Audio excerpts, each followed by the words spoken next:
ito talaga ay isang concerted effort para atakihin at i-demolish nga si VP Sara Duterte to lessen or in fact remove her in the running for the 2028 elections. At collateral damage na nga itong mga kaalyado ng mga Duterte, the latest of which is going to be Senator Bato de la Rosa.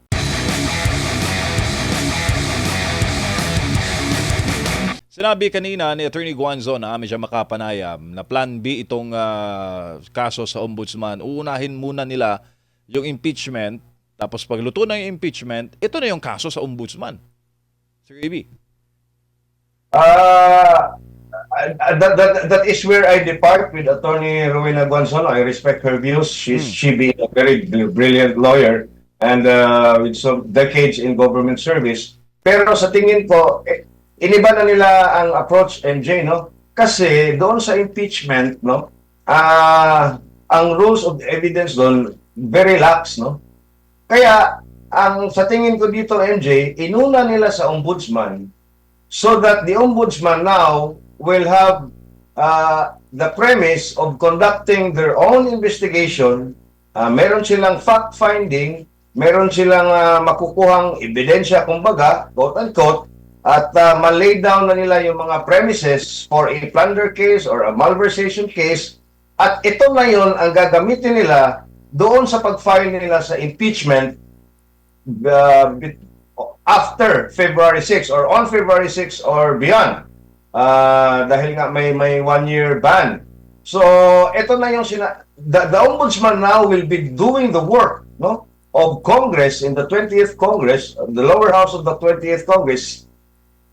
Inako na ng ombudsman ang trabaho nila. And in fact, I would even argue dahil sa dami ng mga dokumento na dinala nila na halos mapuno na nga yung isang L300 van, ibig sabihin, planchado na yung kanilang kaso, planchado na yung lahat ng mga aligasyon, akusasyon, mga ebidensya, kumbaga, no? Parang na-prepare na lahat, and then ibabalidate ng ombudsman, at ngayon, gagamitin nila ang resulta ng investigasyon ng ombudsman at sasabihin nila, ito, mas mabigat ito dahil finding na ito ng ombudsman.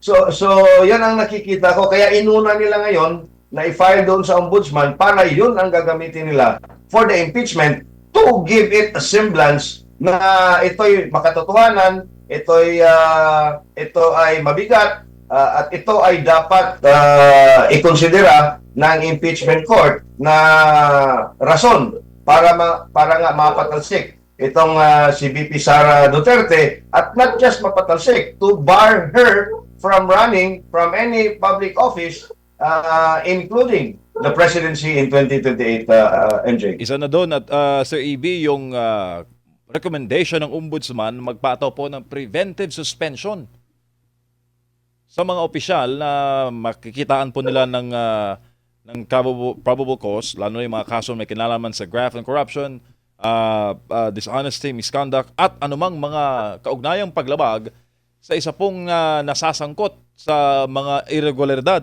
Sir EB. I do not know, no, I'm not a legal expert again, but as I understand, hindi covered sa isang preventive suspension or any administrative charges ang impeachable officers, no? Kaya nga sila ay dapat na, kasi administrative yung removal from office, eh. So administrative yan. So meaning to say, yung impeachable official, no, tulad ng presidente, vice-presidente, at saka yung mga members ng constitutional bodies like the Ombudsman, COA, at COMELEC, ay pwede lang silang ma-impeach para matanggal sa kanilang pwesto. I do not know and I haven't heard or read any jurisprudence or any precedents na mayroong isang vice president na nasuspend, no, preventively by the ombudsman dahil nga sa kinokonduct na isang preliminary investigation, no? At siguro gagamitin na rin nila, at considering what Boying Rimulya has done during his stint as DOJ Secretary, baka he will again test or push the envelope as to where the powers of the ombudsman can go. Kasi alam mo naman sila, ang sasabihin nila, okay, this is ambiguous ang batas diyan. They will try to make some actions that can be questioned sa Supreme Court. Sasabihin na nila, okay, gagawin namin ito. Pagka sa tingin ninyo unconstitutional, punta kayo ng Supreme Court, and it takes a very long time for our Supreme Court to rule on it, no? With all due respect to the highest court of the land, MJ. Grabe ang ngit-ngit, no? Paggalit ng DDH, Duterte diehard haters, kay VP Sara. In fact, may kaso sila ngayong araw laban sa Vice Presidente. Pero hindi man lang nila na-mention, Sir EB, si former speaker. Anong masasabi mo dyan, sir? Yun na nga, no? I agree with Attorney Valera na this is political persecution, selective political persecution, at ang pinaka-target nila simula pa noong middle of 2023 ay yung mga Duterte talaga. And it started, no? Let's just backtrack a bit, MJ, no, para sa ating mga audience. Nagsimula ito yung kanilang desire, no, na talagang to perpetuate themselves in power, no, tulad ng first Marcos regime, doon sa peke na People's Initiative to amend the Constitution under the guise of amending the economic provisions of our 1987 Constitution, at kung saan na-expose ito ni Pangulong Duterte, no, former President Duterte.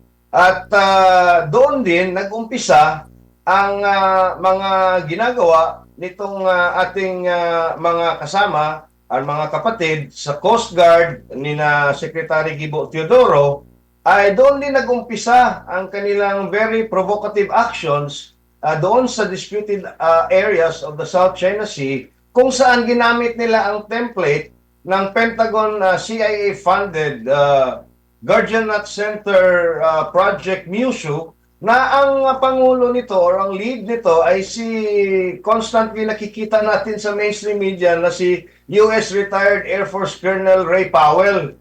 Doon nag-umpisa yon, no?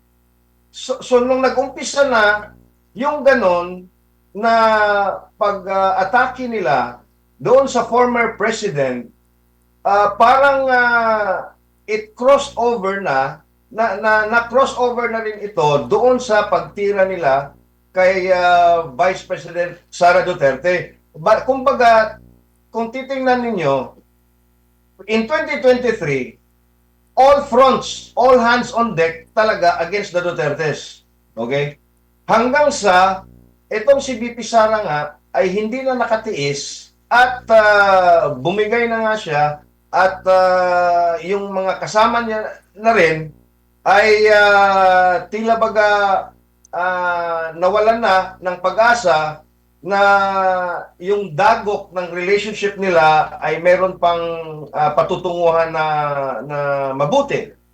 So, hanggang doon, ang ating mga kaibigan dyan sa kabila na talagang very anti-Marcos noon-noon pa, tila baga tikom ang bibig sa mga pinagagawa nitong administrasyon na ito. And then, it was revealed to us in sometime in November, doon ni si VP Sara mismo ang nag-reveal na there is an impeachment complaint that's going to be filed against her. At doon nakita natin ang itong mga left-leaning groups, no, na sabi nga ni Atty. Valera kanina, ay yung iba ay admitted by no less than Jose Maria Sison na kanilang mga legal fronts, no, above ground operatives, na nakipagpulong doon kay Martin Romualdez, no, then Speaker Martin Romualdez.